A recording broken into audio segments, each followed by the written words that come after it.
I'm a big fan of networking, and I'm always looking for people who think like me. Most of the opportunities that I get in Dubai are coming from my constant and efficient networking through channels like LinkedIn. My today's guest is a true expert in how to make your networking successful and profitable for your business. Meet Phil Bedford, a coach, a business consultant, and a master trainer from Incentive Worldwide. Phil, thank you so much for passing by B2B Marketing Now. So I'm really hoping we can talk a lot about networking today and a marketing called relationship marketing. I'm very curious to know more about it. So I would allow you to introduce yourself because I've seen your LinkedIn profile. It's very impressive, great engagement, a huge audience, 6 books. How do you best describe what you do? Oof. Well, my nickname is the Rebel Networker. Oh. So that was actually an old friend of ours who was on a previous show, Dave Crane, suggested, Phil, I think you're a Rebel Networker. I said, why, Dave? He says, because, you're so passionate about networking, but you do it so differently to most people. Oh, wow. Okay, yes. And I used to like crazy things like, I used to do kite surfing, and if there was something to jump off, I'd jump off it. So it was a good suggestion, a little bit out of the norm. And I think it feeds beautifully into what we're talking about today. Yeah. Networking is for many people a really bad word. I agree with you, yes. And so the goal is to help people realize, actually, it's a fantastic thing, and we all do it every single day. And just showing people really how to leverage that amazing thing. And you have to start by helping people understand what it is. And I think from my journey, the reason I've been able to do what I've done is all because of the people I've met. This is actually, that nails so many things that resonate with me, because I think we are not taking networking seriously, or we're not doing it correctly. You mentioned something very important. So you are doing networking differently. What is different from what you're doing in terms of networking in UAE specifically? Well, let's be specific to the region. Well, it's specific and it's global. I think it's more pertinent here because they call this a networking city, right? Yeah. But I think this has to start from the point of when I first discovered the word networking. Mm-hmm. And I remember I was working with a company in Dubai, and I remember my boss saying to me, right, Phil, you need to go networking, take 50 business cards, make sure everyone gets one, come back to the office, get all their business cards, call them, email them, and sell to them. And I was like, oh, that's horrible. I'm really uncomfortable. It's not fun. And unfortunately, that's how most people think of networking. Well, it used to work probably many years ago. To some extent. Yeah. But I think what we realize is when we actually realize what networking is, it's not that. That's cold calling face to face. Okay. Okay, because you're seeing everyone as a target and everyone as someone to sell to. Whereas what real networking is adding value to other people and vice versa. Now, if you take it from that perspective, you and I are networking here. Yes. You network with your family when you have an outing, when you're with your friends having a cup of coffee. That's all networking. And if we can change our mindset about how do we add value, we start to realize at the end of the day, networking is really life. And you can help each other in a social environment. You can help each other solve problems. When things are tough, like somebody's ill and people turn up with food for them, which is something I see the American community particularly do here. Somebody's ill and suddenly all their friends, one day a week, all their friends bring food for them so they don't need to cook. That's networking. That's relationship building. And I think when you start to look at networking that way, you realize it's more than just handing out business cards. From a business perspective, of course, we're not taking food, right? It changes slightly because we're there to get business. But if you take that from a different perspective of trying to find out who people are and what their pains are and how you can help them, well, that's similar, right? Because it's about adding value to people. Yes. So you've been in Dubai for quite a while, correct? Yeah, 25 years coming up now. Has networking changed over these years, and how many years have you been in actually networking business? Or using networking as a core domain in your business? I think networking, there's a couple of questions there. So the first one is, it's probably starting in the UK. So I'm not a natural networker. I could quite happily stand in a room and not talk to anybody. I'm a bit of an introvert from that perspective. That's interesting. And this is the great thing about this is you can learn how to do it once you realize you can change your mindset and put a process to it. So I was in the UK and I was working in recruitment. And at the time I was the top salesperson in the recruitment. Then I moved to Dubai, worked in exhibition stand sales, large format printing, top salesperson, worked in real estate, top salesperson. And yet I'm not a salesperson. I've never done sales training. I would never pick up the phone and cold call. And the whole thought of being a salesperson turned me cold, because I thought of the guy turning up with the brushes to your door and knocking on your door and trying to sell. So the whole concept was wrong for me. And that's what I saw networking as. Hi, here's my business card, buy from me. And it wasn't until I got involved with a networking group called BNI. And BNI is a global referral marketing company. Mm-hmm. And they are one of the first networks I've seen that actually start to teach the next level of networking, which was really about adding value and helping other people rather than using it as a sales tool. And so that kind of opened my mind. And I realized why I've been successful in my previous jobs, because I've been networking. And I didn't even know that. I just knew clients were coming. And I think this is the challenge for a lot of people. Clients come, but we don't really know. Right, maybe it's from a customer, or maybe it's from my friend. But there's a lot of maybes there. And if you're relying heavily on these things to grow your business, a lot of maybes is very risky. So if we can systematize that and put a science to it, suddenly we can take away the maybes and have a definite, something that works. And that's really relationship marketing, if you move away from the word networking. Yeah, so we will move to relationship marketing just in a bit, because the great thing that I want to highlight, because I've been at your networking event, and you did a little poll there, and it's still there that most of the clients in Dubai are coming to businesses through referrals. Yeah, that was a big percentage of that, and that's very typical for this region in particular. Well, I think referral is very, very important here. So has it changed over years? Just to come back to that. I don't know if it has. I mean, again, what you have to be able to do is break down the difference between word of mouth, referrals, direct prospecting, networking. All these kind of things are different. And for a lot of people, they're all bunched into one thing, which is, I got a client through a person, right? But they're all very different. There's actually a study called the Freelancer Study out of the United States, and it was 2011. And they interviewed like 25, I think it was 1,000 people from around the world. And they were all small businesses. And the majority said we get our clients through either word of mouth or referrals. Yep. And every time I do these little networking things, I regularly do this poll. I've been doing it for 14 years, and it's nearly always the same. 97% of people will say they rely heavily on relationships to grow their business, but only 2% have any kind of plan on how to leverage that. Interesting. So, the key part of this is that really someone has got a plan on how to make your relationship building a strategy, how to make it a really planned and strategic action for your business. That. And this is exactly where you help companies. Can you tell me probably quickly, so is this what relationship marketing is, or is there something, so how do you get into that particular niche when you talk to businesses, into how to make, let's say, your networking a strategic marketing plan? Okay, well, number one, a lot of companies aren't interested in relationship marketing. Okay. Is it an objection? So what is the common objection? Often it's an ignorance, with no disrespect to anyone, but it's when you work with a large company and you've got a big marketing budget and you've got a sales team, it's just easy to throw money at things. And the thing is, again, if you want to start leveraging your relationships and leveraging your referrals, it takes a bit more effort. And you're asking people to do something they're uncomfortable with.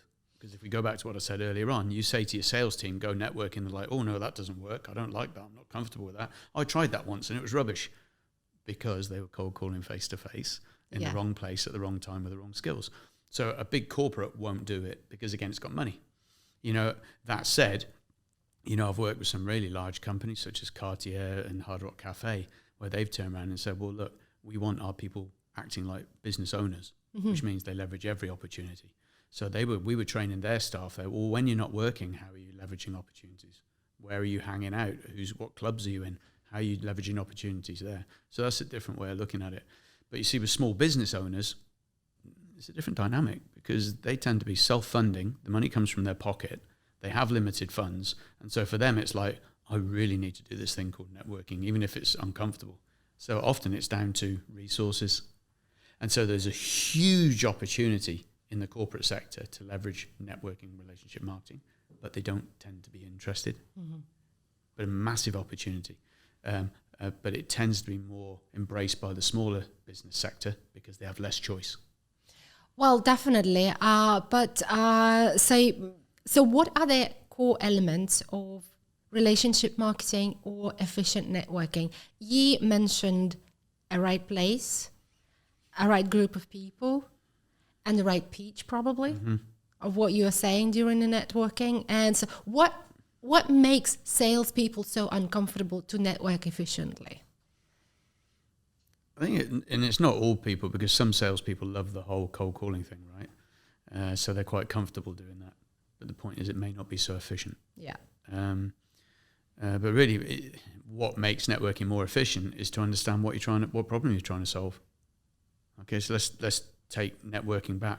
You could look at it from a business growth perspective, because that's the main reason people are networking, right? But you could be using networking to solve your problem of, where do I get my kid's tennis coach? Or I've just arrived in Dubai and I've no idea where to get advice on legal issues. Well, if you start to say, right, who can help me solve that problem? Well, now you're running through your mind to solve a problem, and you can network to solve a problem. But from a business development perspective, which is, let's face it, where most people are thinking, it comes down to, well, again, what problem are you trying to solve? And if it's, how do I find a client? Well, first of all, you need to have a really clear idea on who the client is. And then what you do is kind of reverse engineer that, saying, well, if my ideal client is between 20 and 30, and they're from Eastern Europe, and if I particularly was going to say Lithuania, and then if I was to say, female, and then I was to say, well, they like sport, what I'm doing now is I'm really building an avatar of who this person is. And then I say, well, where would I find them? Where would they hang out? What would they be interested in? Then what you do is reverse engineer that. And then we can start to say, who do we know who could start to introduce me to these people? So you see what I'm doing? You're building a plan from where you're trying to go to the people that can get you there. That's interesting. So let me ask you a question. So let's get back a little bit deeper into, so what's important for, let's say, for making a relationship marketing or networking profitable. So I think there's a bit of a personal branding question here. There's a bit of a understanding of what I'm trying to sell. How do I position myself? So, and I know you've got a book which is called Branding Schmanding. Branding Schmanding. Yes. Yes. And just to hear from you, do we need a branding? At what point of time in our business, if I'm a business owner, do I need to think about the proper branding? Personal branding, be it a personal profile, be it my branding as a company. Is it a logo? Is it how I look like? What is it? Well, this is the whole thing. That's why I wrote the book, because I was confused as most people. Because you meet a branding agency, they go, oh, you've got to get a brand. Yeah, sure, but what is that? Oh, yeah, but you need a brand. Well, I can get a logo on Fiverr for $10. Why do I need to spend $20,000? And so we don't understand. So the whole point of Branding Schmanding was just to look at that from a business owner perspective. It was like, well, what am I considering here and why? And I'm not a branding expert. You couldn't come to me and I'll do you with your logos and your tone of voice and your Pantones and all that. I couldn't do that. That's not my job. But what I did do was research it and say, so that's why I need it. What would be your piece of advice to a business owner about if he'd ask you, so what do I do with my branding? What do you think, Phil? What do I need to do with my branding? Well, again, you got different levels, right? And a lot of this comes down to where they are in the business and what their funds are. Okay, because if you got someone who's self-funding, yes, and they've got 20,000 dirhams and that's it, for example, yeah, they're not going to go and get a 30,000 dirham brand because they're going to have a lovely brand and no clients and they've run out of money and they're back to get a job. So you can look how much money you got. Yeah. So what would you advise to people with, let's say, 20,000 dirhams in the pocket, but do they need a brand? Can they leverage their personal profile? Well, this is the thing, we've all got a brand. Yes. Right? I mean, these days, more than ever with social media, every single person on social media has a brand, because the brand is, what do people believe of you? You know, what do they think when they see you doing what they see you doing on social media? So we all have a brand. And I think the first thing a small business owner's got to do is look at themselves, because they represent the business. And what you're looking to say is, Mr. Client, with your valuable funds, I'm a worthwhile investment. I'm more of an investment than the other people because, you know, I'm good, I believe it. But people don't see that. They don't know who you are, particularly if you're doing a service. You know, if I'm selling this cup, right, I can touch it, feel it, look at it. Oh, I like the cup, I'll buy it. But if you're selling a service, it's a belief. And so people look at everything you do, whether it's LinkedIn, Facebook, the way you dress, the way you talk, the way you make people feel uncomfortable and not uncomfortable. And people just, you know, they'll vote with their feet. If they don't like you, they'll just go somewhere else. So as a small business owner, you've got to look at all these different elements. And I call them touches. Every time somebody hears your name, sees something you've posted, you elicit some kind of emotion. And, you know, it could be the fact you've got dusty shoes. Right? I met a guy once who said, if someone has dusty shoes, I won't work with them. Because to me, it's a sign that everything else is falling apart. And this is the thing. And particularly for a small business owner, one client could be the difference between being in business and not being in business. Absolutely. Between eating and not eating. And so we have to make sure that all these little things are in place. So oddly enough, what people don't realize about relationship marketing and networking as well, it's not just about the hi, who are you? Because then they're going to go and check you out online, and they're going to see what you're saying, and they're going to see how you're acting. So the networking connection bit is just the first step. That's that's handing out a business card. It's everything else that comes afterwards, and often before.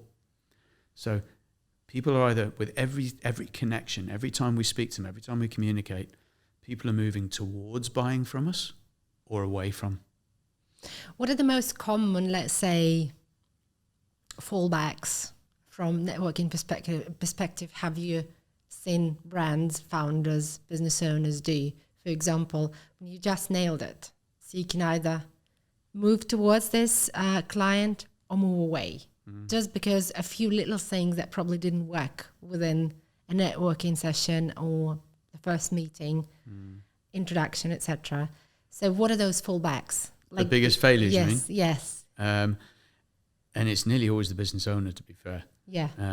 Because if it is the business owner, you can pretty much guarantee it's going to filter down into the way everybody in the business operates. You know what I mean? If you go to a restaurant, you look at the staff, you pretty much, by the way the staff act, you can almost tell what the management is. Especially in the restaurant business, you're with me, I right? think. Yeah, absolutely. No, if they're I'm proactive, with you, if they're empowered, if Totally. they're positive, you know what the management's like. And if they're scared and they can't take action and they're useless, you know what the management's like. It's interesting, right? And so for a small business as well, and the biggest failures, in my opinion, and this is because it's important to me, is our personal credibility. And particularly when we're moving towards what we call referral marketing.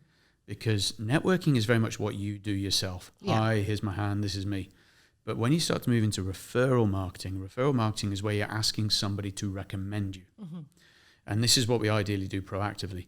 And you think, when I'm talking, it might be a client, for example, who says, oh, where did you get your hair done? Oh, I got my hair done over there. Oh, can you give me the number? That's a connection, right? But the minute somebody's asked to refer you, they're putting their reputation on the line. And that's why some professions will not do referrals, because they don't want to put themselves on the line. And so the thing is, if you're asking someone to refer you, you need to be reliable. Yeah. You know, if we're going to give our money to a client, we want to know that they're going to do what they promised. Yeah. And there's little signals we all pick up on that say, if I work with this person, my money's safe, my future's safe, right? So some of the basic things I see is not returning phone calls and emails. I agree with you. Very typical for Dubai as well. Yeah. Turning up late on a regular, consistent basis. We all turn up late once in a while. Yeah. Yeah. Every single one of us has done it, but it should never be consistent. And if it is, it always comes with a lovely apology. But again, you see some people it's just not important for. But again, in this part of the world, we have to consider that being on time is not as important for some nationalities as it is on others. Yeah, I wanted to actually ask you, what is, for example, if you look at UAE as the market and as the region, what are the typical things that are totally different for, let's say, UAE compared to UK, for example? Oh, well, here you got, 200 plus nationalities, right? That's right. Is it good or bad? I think it's fantastic. It's fantastic. I love it. It brings with it a load of frustrations, but at the same time, it's interesting, right? And I come from the UK. In the UK, if you're, 5 minutes early is the time to be on for a meeting, right? If you're after that, you're late. On time is late kind of thing. Germans are, as we know, famous for being more efficient. The Spanish, I remember when I lived in Spain, if they some of them arrived an hour late, it was okay. Cultures, are different. Some nationalities are, well, it's okay not to turn up because if you had a family problem. Family comes first, right? Yeah, absolutely. But sometimes you would still expect a communication to say I can't make it. But for some people, they don't do that. So there's no right or wrong here. It's just you decide based on the way someone acts whether you want to do business with them. And if you decide that you're okay with that, then great. Personally, if I'm asking people to refer me, though, I'd want them to know that I'm going to do and say what they know I will do and say. Can I ask you a bit of a tricky question? Would you give the same piece of advice to founders here in Dubai as you would do in the UK in terms of making networking efficient and profitable? Would it be the same piece of advice or would it be slightly different? Yeah, the system pretty much works everywhere. I mean, the incentive material is used in 19 countries around the world, from Japan to the States. I mean, and that's very different cultures. So the actual process works. There are going to be nuances that change slightly based on the nationality, of course, but the system still works. And being credible, I think, is always going to be important, particularly when you're looking at limited funds. So credibility, personal branding is the credibility, the right place, the right circle of people, and adding value. So these are the elements that I picked up from the conversation that are very important in terms of making your networking profitable and successful. Am I right? Yeah, and a big part of this is particularly, though, what's important to this is the engine that drives it all. And what is the engine? And that's helping other people. Yes. So it's if you're not willing to give and help them and contribute to them, why should they ever give, help and contribute to you? Now, there's only two ways to drive your marketing. You can pay money, which is every other form of marketing, or you can do it through people. And when you do it through people, what drives people is normally goodwill. Now, there are people out there that will use relationship marketing and it's driven by money. And that opens up a whole different conversation. Yeah. But on the whole, if you can build a network of people around you who want to help you because they fundamentally believe in your message and what you're trying to do and they like you and they're passionate, that's a beautiful way to grow your business. And more importantly, it's recession-proof. I agree with you, because it's building an ecosystem. It's building the correct and the right partnership eventually. Yeah, it's looking for a situation where you have a win-win for both businesses to thrive. So this is something that I think what is going to be really over the years, and it's going to grow. I mean, it's eternal. It doesn't matter. But I have a question. So in the era of almost only digital world, how do you apply the power of efficient and successful and profitable networking from face-to-face to a digital space? How I know you've got a book, so I want to ask you a lot more about this digital space and the networking there. Yeah, so I wrote You're on Mute. Yeah. Oddly, I did 3 books during the COVID pandemic, and You're on Mute came about because for me, it shouldn't matter if you're in the digital world and Zoom or Teams or whatever, or in the real world, it's the same fundamentals. You need to show up on time, credibly, well-dressed, everything's the same, do what you say you're going to do. Everything's the same. The only thing is you're using a different platform. You need a platform for sure, and you need probably to you need to find the right circle of people. So you need to make some initial efforts in terms of how do you reach out and how do you find a place where you start networking, for example. And this is where I understand Ascentive is providing a value. So you're creating that platform for people to network online. Actually, well, yeah, something I do. I do on Zoom networking I call it SBC, Strategic Business Connect. And right at the beginning of the pandemic, I offered them for free. So moved the networking from the real world online. And interesting, of course, I didn't have anything on Zoom prior. So, we did that once a week for free. And we did one for the sustainable industry, one for sport, another one for hospitality. But the idea was just to help give people a space where they could come in and vent and feel supported and find connections. Again, no different to the real world, it's just on Zoom. But the reason I wrote the book was I was finding people were turning up on Zoom in a way that was possibly not doing them the biggest favors in terms of their personal brand. If you're talking to a professional who's saying, oh, yes, come and trust me with your money and you're this and I'm really good, and in the back they got their underpants and on a laundry thing, or the lighting's bad. I did a Zoom call with a gentleman a while ago, and he was trying to sell me a funding system, and I could hardly see him. So I'm on the call with him. He's all in the dark. I can hardly see his face, and he's trying to sell me money. Now, am I the only one that thinks, hold on, when someone's in the dark, I've been trained to believe they're evil. No, I understand. You should have been well lit, right? You should have been well lit, professionally dressed, but instead I couldn't even see him. So subconsciously I'm thinking, maybe not. And so people were turning up like that on Zoom. And especially in the first networking event, I think it's critical how you show up. Definitely, I think the whole work from home campaign of previous 2 years, it taught us to be kind of integrated into our home environment and juggle between our home duties, our family duties, and our business duties. But I think a lot of people took advantage or didn't take the business part too serious.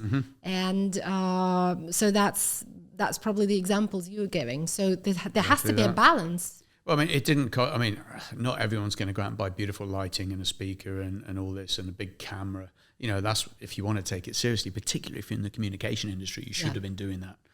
But not everyone's going to be able to afford that.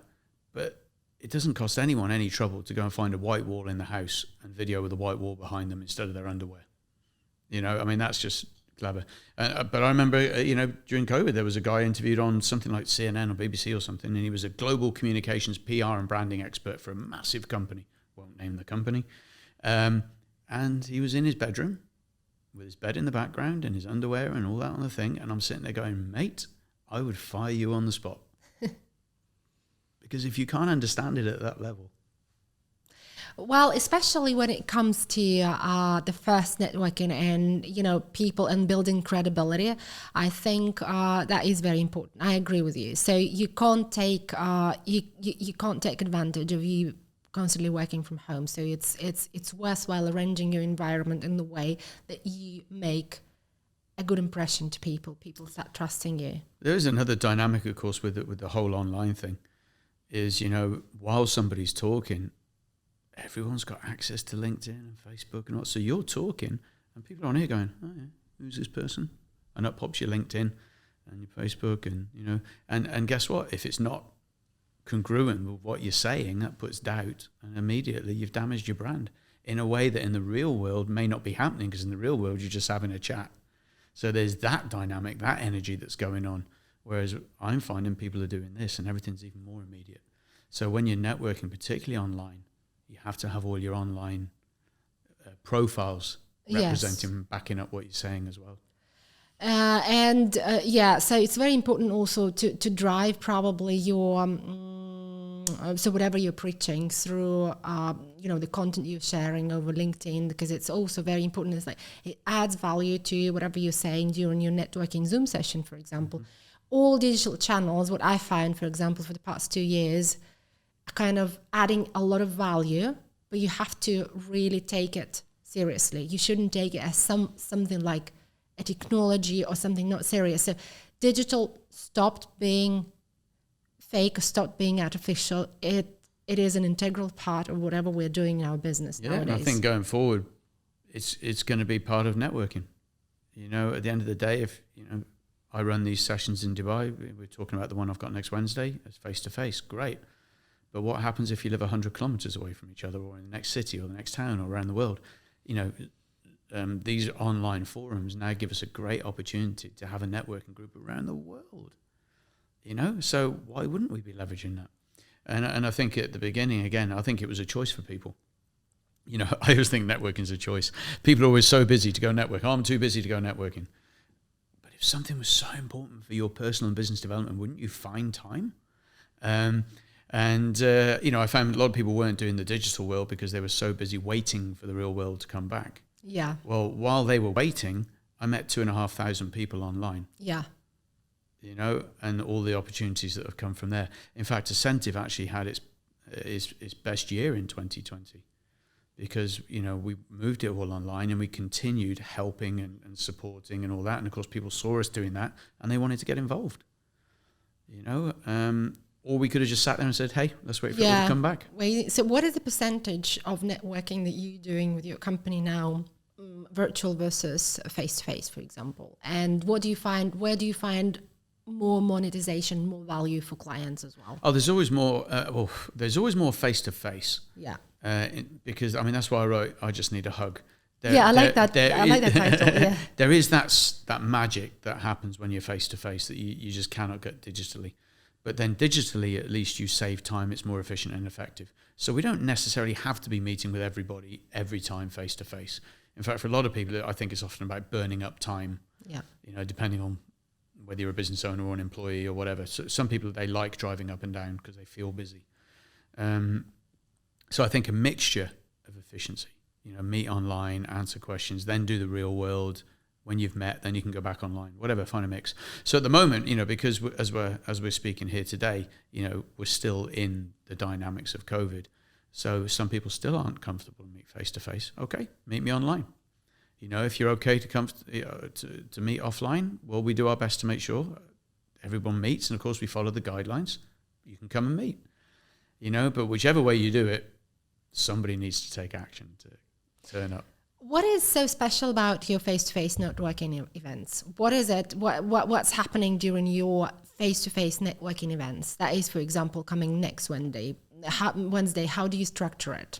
And what kind of value people can get out of it? Okay, so the challenge for a lot of people when they go to a networking event is, number one, they try and look for the one that's got the most people, right? So they'll go for one that's got 100 people. Now, the thing is, at a networking event, you can't speak to 100 people. You cannot. Right? You know, if you speak for 10 or 15 minutes to one person, you probably get around 6. Right? So actually, anything over like 30 people, you're not going to get around anyway. So what we want to be doing is finding a network in a group, which is 20 to 30 of the people, of the right people. Okay. Right? Then we attend. Now, the other thing, of course, is you get there and a lot of people get sucked into big conversations, which just take too long. Yeah. And so they still don't get around with everyone. So most people, when they go to a networking event, they'll meet 10 people if they're lucky, 6, 7 normally, and then the others they miss. So they walk away frustrated.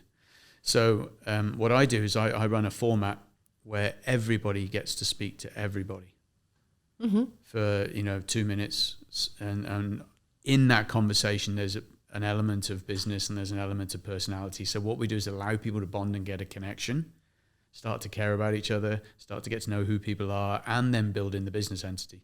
So every single person in the room you will leave having had a conversation with, and there's time to catch up with them afterwards for the specific people that you want to go back to and speak to. How much time do you think a person would need to pitch on the idea he or she is preaching during a networking session to be efficient, to be heard? Say, what is that pitch? Okay, so it's different for everybody. And what we need to acknowledge here is a lot of people aren't trained in how to do it. So you should be able to, if you're trained well. When I say pitch, I don't necessarily like the word pitch because that implies selling, right? Our job is to get them to understand what we do so that they can choose to know more should they wish to, or they could refer us or help us or care about us. And the trouble is when we pitch, we just sell. right? We're not caring about them. Okay. So I don't like the elevator pitch term because that's like selling at someone in 20 seconds. Okay. Right? What we want because if I sell at every person in the room and you're not interested in what I'm doing, you're going to walk away thinking, who was that idiot that just sold at me for 10 minutes? Didn't ask who I was, wasn't interested in me. So what we end up doing is annoying everybody.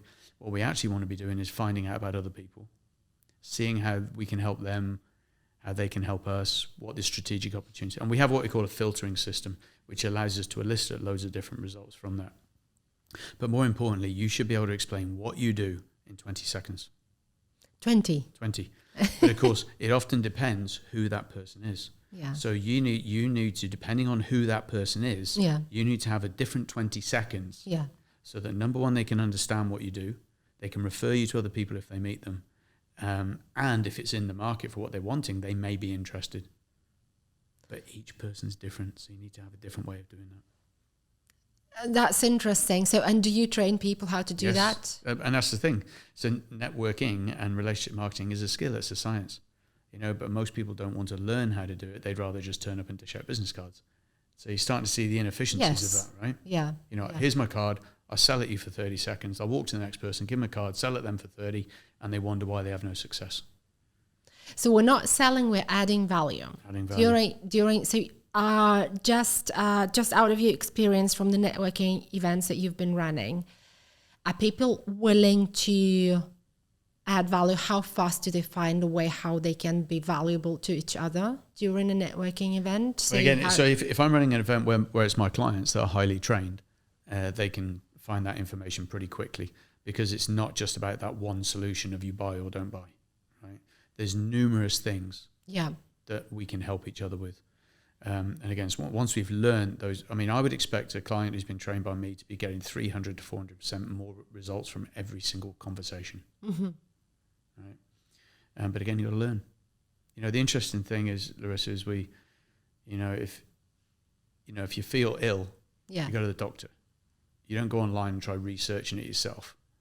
If we want to, if you want to learn how to do sales, you go to a sales guru. But the interesting thing about networking is people will just turn up and fumble. And most of the time they're actually damaging their personal brand, not enhancing it. So if you want to learn how to do this properly, you learn.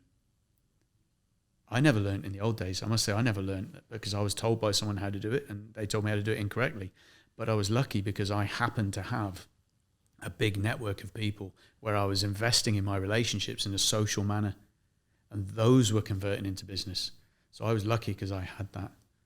What is important for the, so for example, if I turn up for the sake of the episode and for the sake of the audience who are listening to that, what is very, very important when you are showing up at your face-to-face networking event?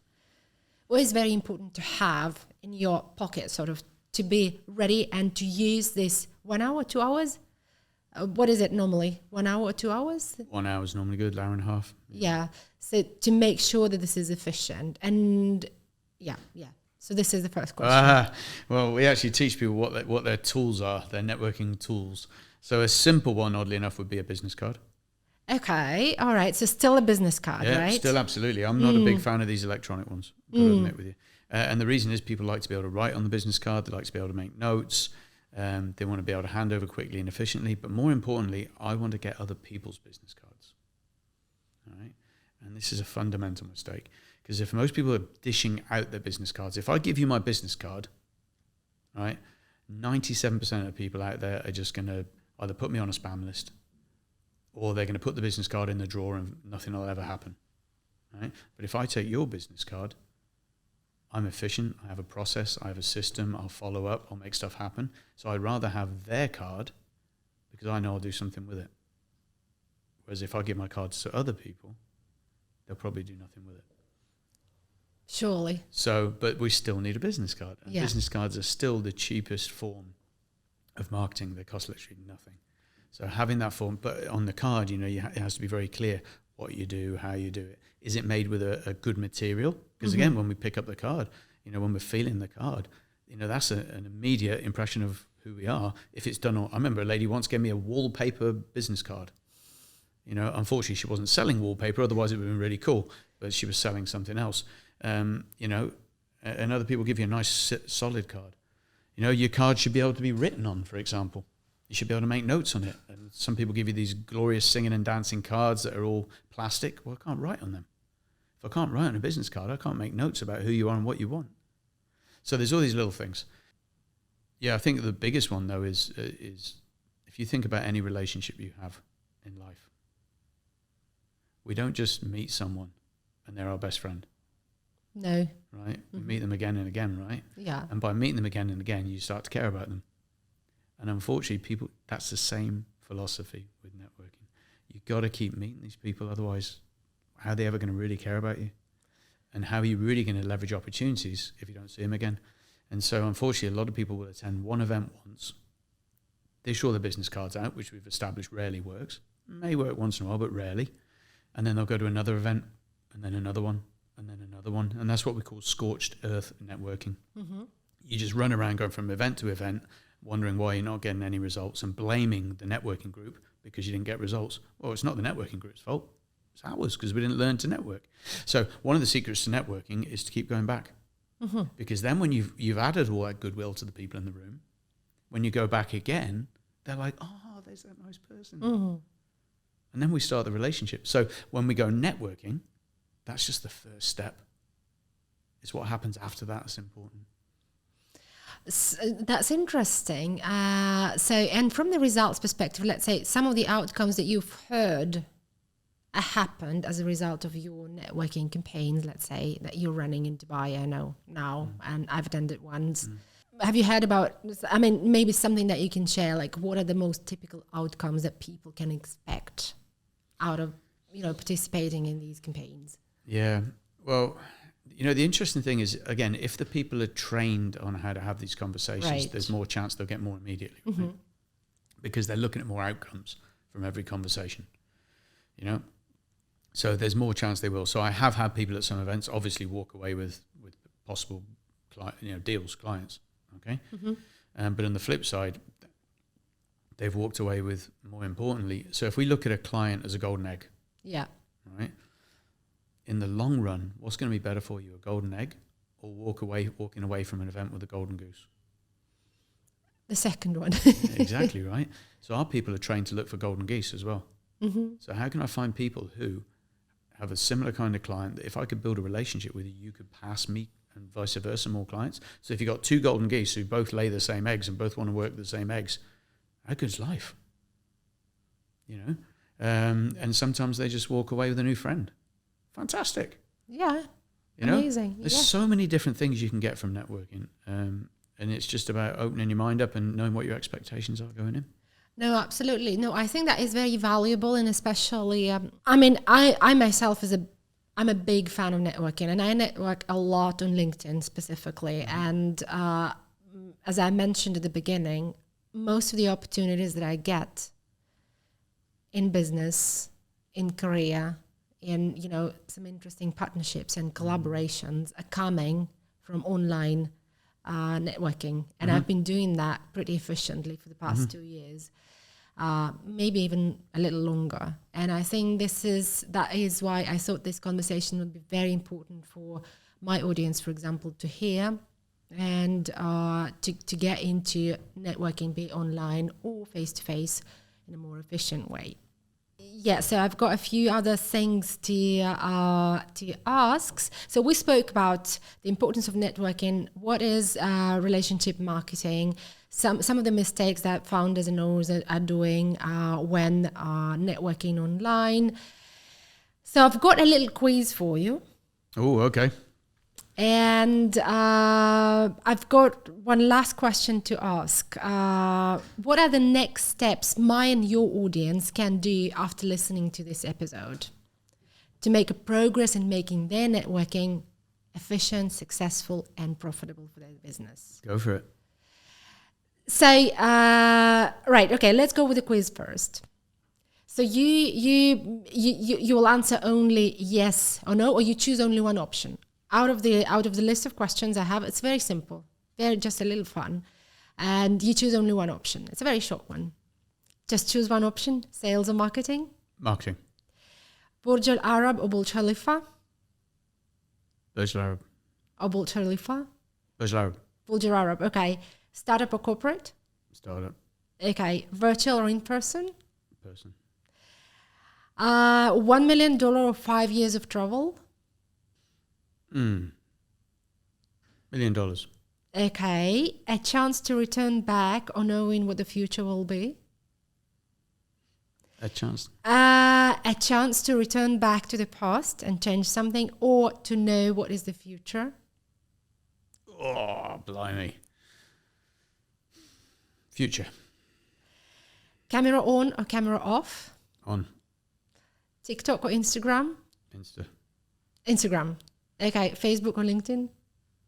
Oh, it depends what for. LinkedIn. Yes. Thank you for the quiz. That was a little fun, just to understand a little more about your personality, etc. And one last question. So, what should my or your audience do next after listening to this episode? What would be your piece of advice for them to do after listening to this conversation to make their networking successful and profitable? What should they do? If you really want to, is understand you can learn. You know, if you really want to be taking it forward, and it's important, particularly for business, go and learn how to do it. It will save you a ton of time and a ton of effort. And there are plenty of resources. There's free resources online. Even I offer some free stuff. So yeah, go and learn. And depending on what level you wish to take that to, will dictate what level you wish to learn. So that was Phil Bedford. Follow him on LinkedIn. He's got 6 books, most of them about networking, relationship marketing, using Zoom efficiently, using your personal branding efficiently. Follow him, read his books, purchase his book, attend his events, and make your networking fun, success, and profit for your business.